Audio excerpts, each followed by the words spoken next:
This video will deal with the issue of Al-Lihyaa, which was requested by our YouTube sister, Pink Muslima.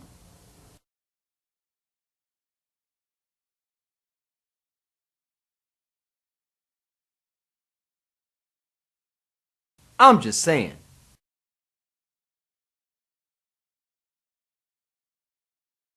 Among Muslims, this issue of Al-Lihyaa seems to be a very controversial one.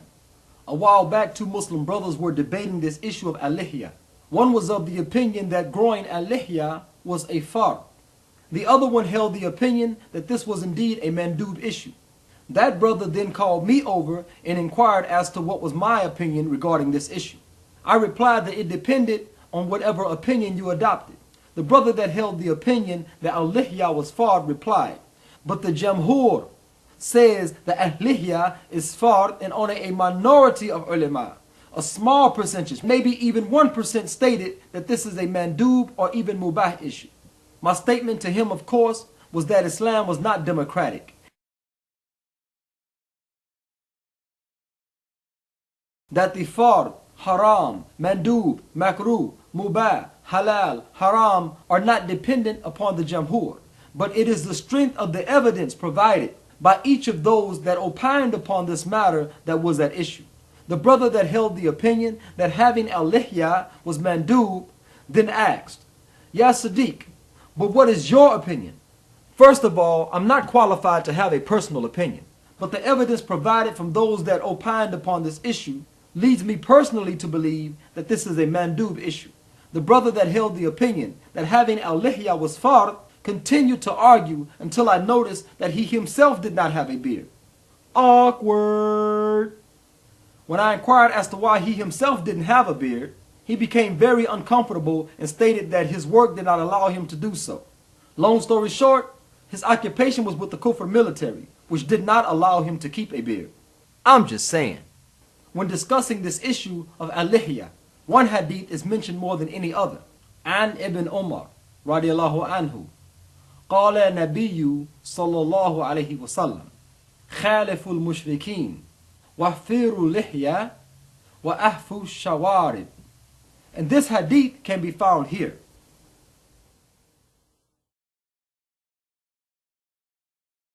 Dealing with the structure of this hadith, the first command will be primary. The following commands will only be supportive of the first command or examples of how to fulfill the first command. Khaliful mushrikeen. This will be the most neglected command found in this hadith. The order was to differ from those that associate partners with Allah subhanahu wa ta'ala.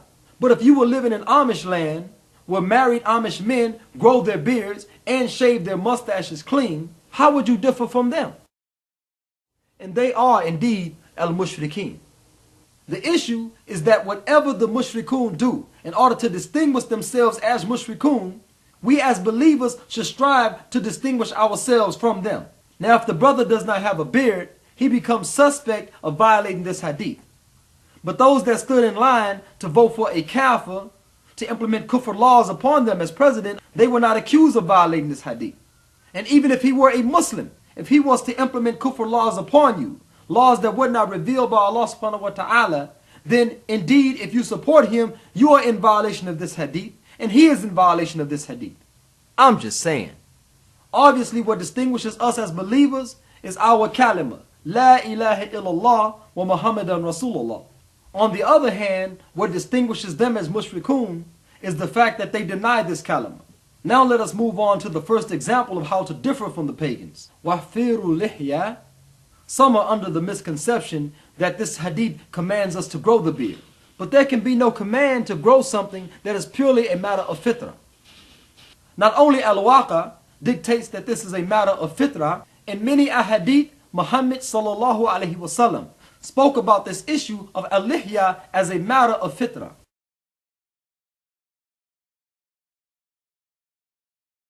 Meaning that only Allah subhanahu wa ta'ala can dictate whether a man can grow a beard or not grow a beard. Therefore, there is no command found in any text that orders men to grow a beard.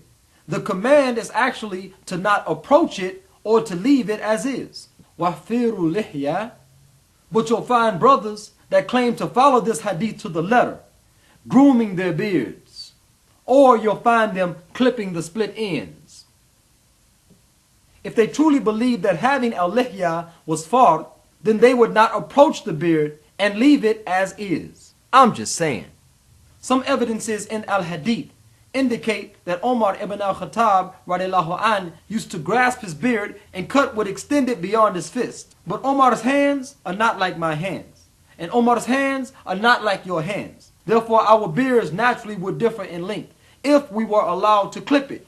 But the hadith of Rasulullah sallallahu alaihi wasallam says, leave it as it is. I'm just saying. There was one instance with a Salafi type brother who I was engaging in debate with in Austin, Texas. One brother beside me who came with me was of Latin descent. He could not grow a beard like I can grow a beard. But when he tried to interject some opinion into our argument, the Salafi brother turned to him and said, Ya akhi, you can't even talk to me. You don't even have a beard. You see what just happened here, brothers and sisters? This is indeed an issue of Fitrah. So therefore, does the one that can grow a beard, can you say that he has more favor with Allah subhanahu wa ta'ala than the one who cannot grow a beard at all, or one that could scantily grow a beard? Ironically, this same Latino brother attended a lecture by Dawood Adib, and Dawood Adib himself cannot grow a full beard. When this Latino brother began to question Dawood Adib about the prerequisites to reestablish Islam, Dawood Adib replied, well, you look like Jehovah's Witness. You see what just happened here, brothers and sisters? Again, by al-Fitrah, this individual cannot grow a full beard. So how are we to approach our brother? And if this is indeed a fard, then we can begin to understand some of the difficulties that may arise. I'm just saying. If you can grow it, la mushkil. If you cannot grow it, la mushkil. But when brothers start to disrespect one another, or it becomes an obstacle or a barrier preventing brotherhood and mutual respect between one another, it becomes a big issue. I'm just saying.